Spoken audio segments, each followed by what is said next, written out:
Well, I think with Robert Kennedy,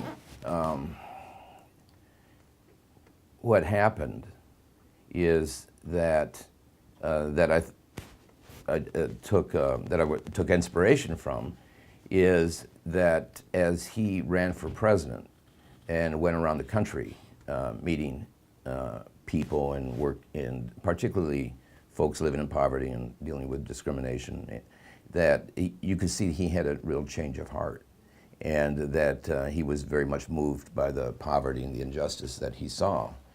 And it was a transformation. I didn't originally support Kennedy. Bobby Kennedy was running for president. I was supporting McCarthy because he was the peace candidate.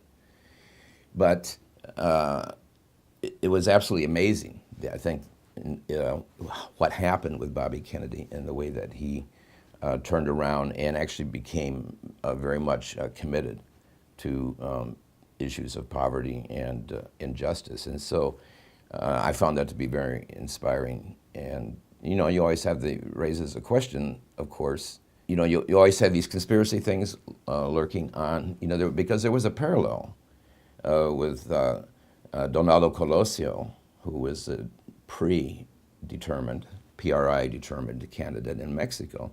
And the same thing happened to him. What happened with after you got the nomination from PRI, which meant that you were going to be elected president, then your job was to go around the country and just sort of introduce yourself. Well, as Colosio went around the country, went around Mexico, the same thing happened to him. He began to see the poverty and the injustice, and went an amazing transformation on his part. And I'm sure it was very unpopular with the PRI party because he was talking against the established interests, that PRI at that time represented. And of course, he was assassinated in Tijuana.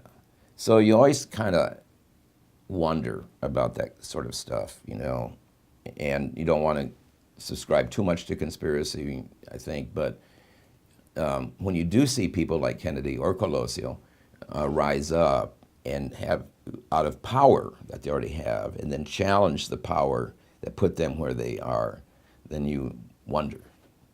But in any event, it was a horrible loss for the country because Kennedy would have been elected. There is absolutely no doubt about it. He was killed on the night of the California primary that he won. And he would have been president, absolutely no doubt. And his death, I think, was another one of those